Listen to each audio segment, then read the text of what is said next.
Good morning. It's only just still morning. It's 10:30. Sorry, a late one today. I've got issues. Sometimes I have this morning routine. I'm in the process of being diagnosed with ADHD, and one of the problems we have with ADHD is this executive function thing, which is planning and prioritization of various tasks, and so timing sometimes just gets completely out of the way. And if you've been watching my channel for any length of time, you will know this very well. Just noticed the time was 10:36 when I started this, so got the timer, needs to go down. So I have until 11:36. That would be ridiculous, wouldn't it? 10:46. There you go. Sometimes my timings are just a nightmare. I get up in the mornings, I try to shortcut things, and then that just makes things take longer. So I just need to start. So I woke up at 5:45 this morning, and I was like, oh, my alarm goes off at 6:05.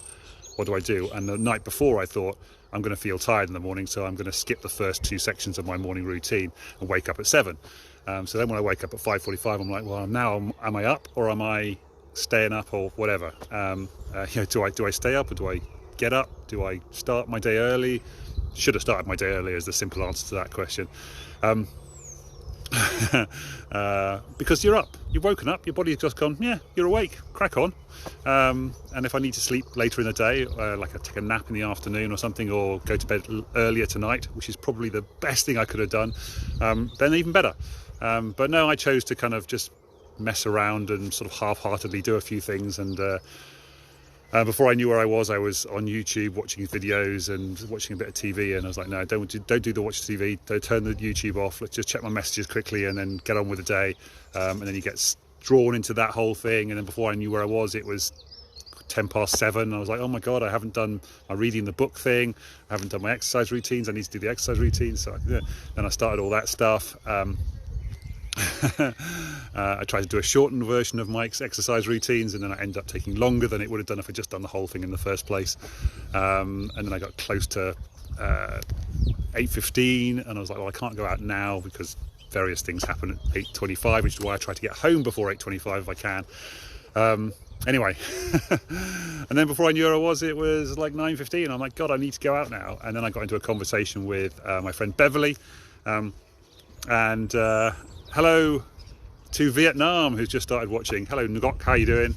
By the way, Ngok, drop me a voicemail and just say your name out loud on the voicemail in my thing, because that would be really nice if you can understand what I'm saying. I'll try and remember to send you a message, but hopefully you understand enough English to say, send me a message and say your name out loud in a voicemail. That'd be great. Cool. What was I saying? So then I was talking to my friend Beverly. There's a couple of mums here with their children, so I want to make sure that I don't get in their way. No, they're going on the swings. That's okay. That's cool. Yes, about ideal clients. Really, it didn't really start out with ideal clients. It was more about what do you. So she was asking me what's my niche and who do I serve and who do I want to help and so forth. And I was like, well, I help unhappy people learn how to find freedom from depression and anxiety without prescription drugs. That's kind of the general consensus behind what I do. And hello to Tibet, who's just come online to watch this. So I now have somebody from Tibet and somebody from Vietnam watching me now. How amazing is that for an international audience? It's just hilarious. And yes, so talking about who do you want to serve, and I was like, okay, I want to help people who are struggling with depression and anxiety, and I want them to find freedom from that without the need for prescription drugs. We haven't done happy birthdays, have we? Happy birthday, everybody. I'll come back to that in a minute. And then she said, yeah, but who's the specific target audience you're aiming at? I'm like, I don't really know. This has been a bit of a problem of mine. I've been going around in circles for ages trying to figure this out. Who do I really want to speak to? Who do I want to communicate? Who do I work best with? I know that I don't connect very well with men, so I don't really understand men particularly well, but I do understand women quite well, and I relate to women, find it very easy to talk to women, I find it very relaxing and chatty to talk to people. So, to them rather. And I seem to enjoy talking to mothers more. I'm not quite sure what's going on there necessarily, but it always seems to be if you're a mum, then I find it quite easy to talk to you. I don't know. So anyway, so that got me thinking about who do I want to talk to, and I was like, that's a good point. I don't really know. And then I said I'd think about it while I was out on my run. And then she said, what you probably need to do is find some white space so that you've got some time to think. And I thought, you know what, that's interesting, because yesterday I was in the shower and I was thinking about how a couple of years ago I'd gone on a 10-day silent meditation retreat. And I feel like I'm in the place now where I could go on that retreat again and properly experience it, etc. I actually did inquire about a 10-day darkness retreat. So it's like basically they lock you in a room. Obviously you don't lock you in a room. There's a place in like Colorado, I think, where they just had the shootings the other day, but it's in the middle of nowhere, middle of a wilderness, and it's like a log wood cabin, and you put yourself into this room and it's all completely pitch black for 10 days, and they put food through like a little hatchway thing, but you can't open the inside hatch until the outside hatch is closed, so even the food that's there, you can't really see the food. I don't quite know how it works, but anyway. But yeah, I thought that would be a really kind of cool thing to like properly just like go completely inside yourself.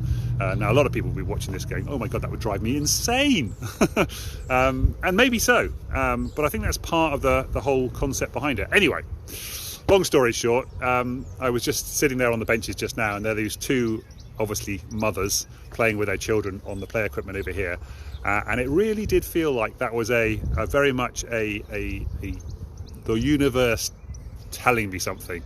And I was actually here the other day. In fact, you've seen me 2 or 3 times on these videos. The other day there was a lady who was walking her little child past the primary school, and I was talking to her about how I'd seen her daughter earlier on looking at the plants, and I've been, oh, happy pretty girl, pretty plants, and so forth. And so it feels like that's happened. And then there was a lady here who was playing with her son, I think it was, I'm not sure now, and he was trying to walk across this bridge here, and she was basically saying, you can do it, you can manage it, just hold on to the ropes if you need to hold on to the ropes, and all this kind of stuff. It was just fantastic to watch her working with her child and being really positive, but pushing him to his limits, like doing exactly the sort of things that I would teach people. Just being really positive about bringing up the next generation. And then I started thinking about the fact that one of the things that had stopped me this morning was watching 4 millennial guys in America, admittedly, talking about stocks and shares and investment and so forth. So 2 of them are big into real estate and property and so forth. One of them's massively into blockchain and Bitcoin and so forth, and the other one is into stocks and shares. One of the real estate people, they're all into stocks and shares as well. And the Bitcoin guy is also into dividend investment portfolio management, which is how I got to know him, because I saw some of his videos about how to build your portfolio through dividend investment. And so I built my own dividend investment in Trading 212. But using cryptocurrencies, I've also found a way of earning some extra money for free. So you come on my 7-day challenge, for example, and during the 7-day challenge, I teach you how to go to Coinbase and take the little challenges that they have in there and earn yourself some free money. And then you can take that free money and invest it into a Trading 212 investment account, all free. You can even then, there's like 4 or 5 other trading platforms that you can also sign up for, and you get free trades, free shares as you sign up for them. As soon as you sign up for them, you sell the shares and stick them into your Trading 212 portfolio and build up your ISA, which is a UK-based tax-free investment vehicle. And you can start building up your wealth and your income through that. And then I would say to people, go and set yourself a Starling bank account, and use there's a spaces section in there where you can put a little tiny bit of money into a like a separate savings account, but it's inside the same bank account. So if you really, really need it, you can still use it. So I put like £1 a day into that savings account, and I just forget. And then after a couple of weeks and so forth, you got a couple of £100 into that bank account. Well, maybe not a couple of hundred, but you know what I mean. And then you take that money and then you put it into your trading account, and you build your portfolio, and then you're just building. So you're doing the saving things, but you're doing it at like a microscopic level, saving, and building up your wealth for the future. And it makes sense then that would be something that a mother would want to do, to try and build up wealth for her children to go forward. So, short side story, I went out with a girl in 2007, 2009, 2000. I can't remember exactly. I should know. Always gets confusing. I think it must be 2007, because his birthday is, I think, the 7th. This is why it's always confusing, because I think his birthday is the 7th of September, so it's 7th to 9th, which is why I always get confused with the 7 and 9 thing. Anyway, and I set up a payment scheme thing for him as a child, and I put like £15 a month into this. I think it was £15 a month anyway, into this savings scheme. And then we broke up, and I haven't spoken to her since. There's a big long story. Those of you who know me closely will know what's going on there. And I've just realised that's my 10 minutes done, and I never even got onto anything else. It's been a whole weird one today, hasn't it? Anyway, but the point is I never stopped the payments. So that young boy who is 10, well 11 now, I suppose, 12, 13, something like that. Oh, it was 2007, he'll be coming up 14 now, won't he? And so that payment will mature in about 4 years' time. And I've been putting £15 a month into that. So I have no idea how much it's worth. I haven't got a clue, absolutely no idea. But when he turns 18, he's going to get a lump sum from, or whatever it is, I don't know how it works exactly. But it was kind of cool, even though I've not got the children of my own, to be able to think along those lines and then let that thing run, so that not that I necessarily see the effects of it. I mean, I don't mind. I mean, he's running his own life now. I haven't seen him since he was 3, so or 4. But the idea of building that wealth for the future seems like such a cool idea, and it's that compounding interest, which is actually the whole reason for this thread in the first place, which is the first thing I thought about, which was finding out about your inner peace, which is what I'm talking about here, finding out who you really are, who you are inside you are, and being where you are as well, and where you are in your life now. So not worrying too much about the future, but just doing what you're doing right now and letting the future take care of itself. Because if you take the right choices now, then the future takes care of itself. Hello, viewer, by the way. Probably should have said happy birthday, because all these people I've tagged in this that I've got a happy birthday to, I haven't said happy birthday to them. It's so annoying.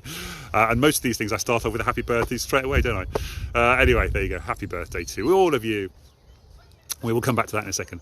And the other things I was going to talk about was... Actually, I'm not going to bother talking about it. Stop looking for external validation is what it is. Look inside yourself. Hello, Robert. How are you doing? Happy birthday to you, because every day is your birthday. Welcome to the first day of the rest of your life. But the key thing was doing difficult things now, which then creates an easy life later, which comes from the video in the description. That's the Ent-spresso video in the description. Do difficult things now for an easy life later. Because if you do the easy things now, like not saving, eating bad food, not going to the gym and all that kind of stuff, all the easy stuff you do now, then it'll cause you pain and suffering in the longer run. Invest now. Do little tiny bits of investment now, and then in the future you'll have financial freedom. You can't get financial freedom quickly. Financial freedom comes with consistent effort over time, which is what I teach with these little habits. So again, helping single mums, not necessarily single mums, just mums in general, but single mums in particular, building a future for their children by changing the little habits that they do today, so that they can teach their children good habits, so they can teach themselves good habits, they can look after themselves as they grow forward and bring up their family and help themselves move forward. Make sure their mental health is secure and safe, and that they're happy. There's a man, looks like he's fixing the swings, which is quite interesting over there. Anyway, so yeah, that's my thought for the day. Thanks, Beverly, for making me think about these things. I think that's the key thing there. Okay, so finishing off with happy birthdays. Yes, happy birthdays. Happy birthdays to the people whose real birthday it is today. I apologise for not saying happy birthday earlier on. Andy Lee, Ash Anderson, Jasmine Reeve, the man fixing the things. Oh, there he is, look.